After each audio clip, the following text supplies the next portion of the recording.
Everybody, what is going on? How are you out there? Thinker St. James here, and today is finally the day we have UFC fights back on our television screens, on our computer screens, on our phones and tablets across the great world that we live in and share together. UFC 324, Gaethje versus Pimblett is today. Now, of course, we have a little bit of time to kill because the event is starting a little bit later than expected, considering that this card, on paper at least, appears to be somewhat cursed. We had Amanda Nunes and Kayla Harrison fall out. We had Cameron Smotherman fall after his weigh-ins and hurt himself. He needed stitches from his fall. Scary situation we talked about yesterday on the watch-along. And just today, we found out that Michael Johnson versus Alex Hernandez has also dropped off after some potentially shady stuff going on with that fight. Apparently, Hernandez was compromised, and somehow that information got leaked. So, a couple of things with all of that, plus two fighters missing weight. Figueiredo and who's the other one? I forget. Perez, actually. I believe it's Alex Perez in the Charles Johnson fight, I think. But either way, still got a full card of fights. It is still history right now. We are watching on Paramount Plus. I'm watching the pre-show right now. We got a little bit of time before the actual fights start. It should be starting around 6 o'clock. So about 40 minutes. But the feed looks good on Paramount Plus. So that's at least a plus, no pun intended. And we'll see what happens here in a minute. Of course, also, people, today is a pizza party. Because yesterday on the One Championship watch-along, the great and powerful Jake Vandenberg donated for this. The Domino's Pan Pizza. I will unveil this when Jake arrives, but I hope that he gets here soon because I am very hungry, and that was not cheap. So I want to get into some pizza as well. So we got a lot going on today. It's a great day. I feel great. I'm very happy that we have fights again. I'm happy to be here, and I'm happy to be here most especially with you fine people. E-Money J is here early. You ready to make $1 million tonight? Well, what is the parlay, sir? Let me know. Let me know. Tell me all of the things that I am getting wrong with my parlays, and I'll share with you. Also, for the first time in a long time, the community parlay is in effect, people, and we got a good amount of time now to get that going. So if you would like to throw in a couple of picks for me, take a couple from each of you guys that are all here early, and see what we got. My parlay for today is a very simple, very favorite heavy parlay. It is Josh Hokett, Charles Johnson, Ateba Gauthier, Umar Nurmagomedov, plus 154, little small double up, but Hokett's the only one I'm really concerned about, and maybe Johnson with Perez missing the weight, but we'll see. John Dong is here. How are you, buddy? You're so hyped, brother. I am so hyped as well, man. I am so glad that we are back with UFC fights, of course. I'm glad that it looks good on Paramount Plus. Quality's looking pretty okay on the feed. No wonkiness with any of that. We are locked in. We are ready. Toby is here. Deadly Pube. What's going on, brother? Let's fucking go. The 6-week cold streak ends today. Indeed. MMA Winter is finally officially over. Like I said on the podcast, take your winter coats, put them up on the hangers. I know it might still be cold outside, but it's heating up in our world. That's probably your favorite pizza? Well, that's it. The pizza was talked up a great deal yesterday. We were talking about pizza on the stream. I was saying that Domino's is possibly my least favorite pizza chain of all.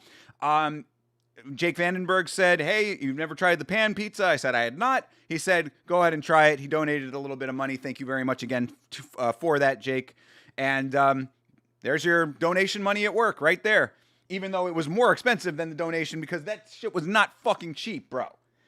$29 for the pizza and these fucking things. He told me I should also get the lava cakes. $8 for these little guys. Now, granted, 3 of them for $8, not the worst deal in the world. I've never had these either, so I'll try one of these, I guess. I'm not a big sweets guy, which I know is kind of crazy to say because if you look at my midsection, it might disagree with you, but I'll at least give one a shot just to see what it's all about. Let's go. Hey, Chase, good to see you, brother. I saw you went live as well. Make sure everybody's going in and checking in on my boy Chase over on his stream as well. Take a look. Give a like. Leave a like on the homie stream. Support everybody. Beeb is here. Rick Allen has one testicle. I mean, he must be tingling in that one testicle today, considering that UFC is back. Or will be back in about 35 minutes time. I love Domino's pan pizza stuffed crust. This is not a stuffed crust, but it is a pan pizza indeed, and this will be the first time I'm ever having Domino's version of pan pizza. I am a big fan of Pizza Hut's pan pizza, so we'll see if Domino's can live up to the hype, because Jake Vandenberg was talking it up, and he also needs to get his ass in here, because I have not eaten today, so I'm hungry. I want to dig into one of these pizzas here. I'm really waiting for him, but I want to get into it. You got 50 on Patty, and I'll win an extra 20 if he subs Justin in the third. I love it. That is a very... I mean, I don't know. Was that was the stipulation in the bet was that you had to go by round? Because I know you're not doing that on books. Like, you're just doing it with your homies. So I guess if he's going to make that the stipulation, then okay. But I never would go by round, man. Even if you think he's going to get the sub, doing it by round is just like you have a 1 in 5 chance. I don't like those odds. 9 legs on the round robin. All right, let's hear it. You can't lose. Let's go. Oh, and 20 on Sean. I like that too. Yeah, we were talking about that on the podcast, of course. You got 100 on O'Malley, Patty money line double. You'll share the long shot. I mean, I think that the 100 on O'Malley and Patty money line double. That sounds good to me, man. I think that's a good one. No money on Waldo versus Lewis, but I hope Waldo sleeps Lewis. Really? Why? How could you hate on Derek Lewis or want that to happen? I guess maybe you just like Waldo more.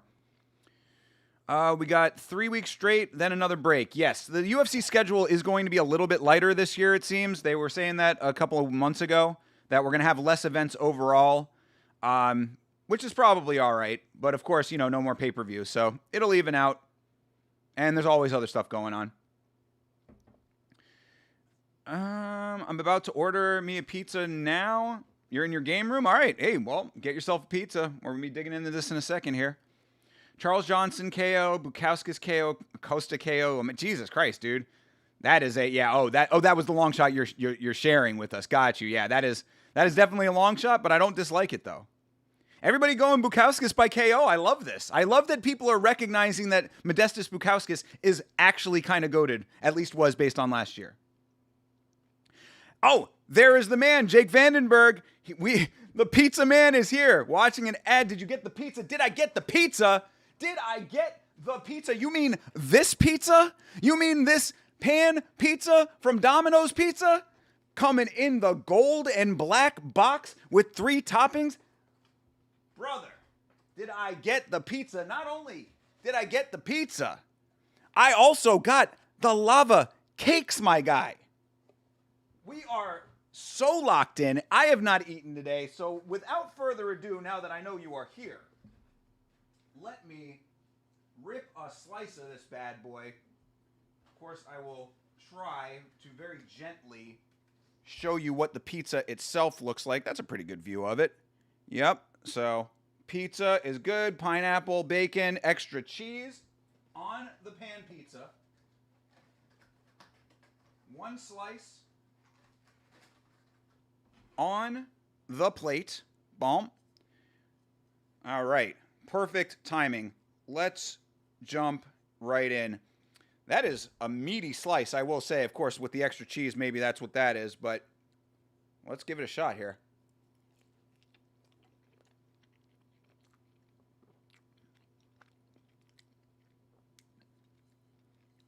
Okay. I will definitely say that it is better than I remember it being.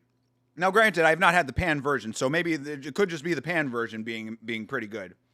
But I used to think that Domino's like ingredients weren't very quality. That is serviceable. That is definitely serviceable right there. I'm with it. I need to get an actual piece of the pineapple though. I don't think I got a pineapple piece in that bite.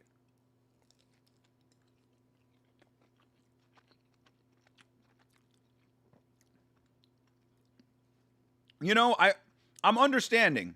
I am understanding why you like this so much. I am understanding now. Because, yeah, you know, the thing is, I think a lot of times the problem is that a lot of chains put, when you order the pineapple on the pizza, they go heavy with the pineapple. To the point where it's like, all you taste is pineapple. But this is like a subtle amount of pineapple. Like they're a little bit more sparse with the toppings, and a lot of people would be like, "Oh, well, I want more than, you know, I need the toppings to be like heavy." But for this specific combination, I think that this is actually the exact right balance. Because the bacon is really nice. The pineapple, you just get little bursts of it, so it's not like overbearing. I'm understanding now.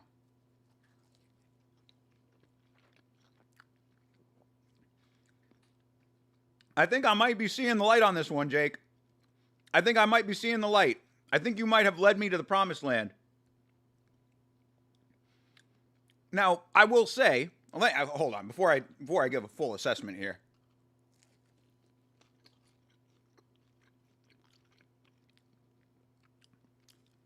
That's kind of what I thought. Two things. One, even if it's pan, I need more crust. I need a crust, man. I need crust on pizza. I'm a big crust guy. I know people, there are absolute maniacs who do not eat the crust. If you don't eat the crust, I really question, I question you as a human being, really. I think you might be an alien.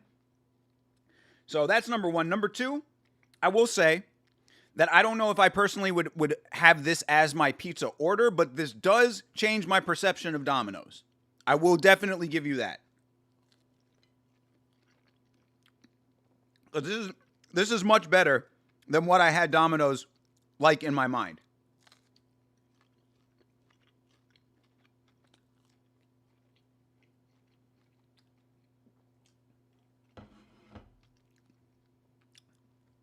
That's getting a thumbs up over here. That's really solid. I'm giving that a 7.5 right there. That got the KO review. That is a solid, serviceable, enjoyable piece of pizza. So, brother, thank you very much for your very generous donations. I'll be trying the lava cakes in a minute here, just to give that a shot as well.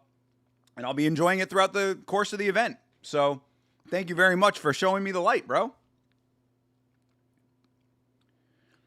right, let me catch back up with you guys. No, I got a straight one-on-one bet, $50, but we have a side bet, also $20 if Patty subs Justin in the third, or I'll lose $20 if Justin's... got you. Okay, so that's just that's like a little side prop. Okay, cool. If none of those happen, then it's just the straight 50. I like that. All right, Beeb, good deal. Good deal, bro. I appreciate that you have solid enough friends that you bet with that'll actually, like, pony the money up. You know what I mean? And again, maybe that's just living in Florida and knowing how everyone is a scumbag. But I never want to bet with anybody because I'm like, A, either I lose money, or B, I'm supposed to win money and don't get it. But I'm glad that you got solid people that you're betting with. Because that makes it fun amongst friends, you know? Hell yes, there you go, bro. Thank you again, man. I appreciate it so much.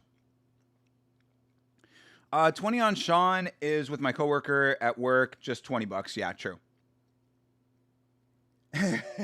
Using the pant leg as a napkin. Honestly, this go, you might actually be right. I'm not proud of this. I'm not proud of this. I do have the ramen rag. But actually, to be fair, that pizza, now it might be because I went and picked it up, so it's not like super piping hot, but I actually don't prefer it to be like fresh out of the oven. I know some people do. Most people do, I would think. But I prefer it to be. I prefer to give it a little bit of time so that it's like it tastes like what it actually tastes like. And also so it doesn't burn my mouth. I hate pizza mouth. I hate having that feeling of having your mouth burn. So to be fair, that was not a messy piece of pizza. That looks pretty damn good. Yeah, no, I'm with it, bro. As I said, I think I've seen the light. So can you take back that it's the worst bottom of the food chain pizza place? Yes, Jake. I will say. Now let me clarify though. Okay, I never said that it was the bottom of the food chain pizza place in total. Or maybe I did. If I did, then I already had to have walked that back anyway. Okay, let me restart the sentence. I think I said that it was the worst food or worst pizza chain. It is not the worst pizza that I have ever had, because I will tell you the worst pizza that I ever had. There was, when I was living in the hotel, I used to live in a hotel for a little minute after I got out of college and before I started my first professional job. I was living in a hotel for a little while. And across the street from that hotel was a quote-unquote pizza place. This pizza place had the worst slice of pizza I have ever had in my life. And I swear I am not exaggerating when I say it was a circular piece of bread with ketchup and shredded cheese on top.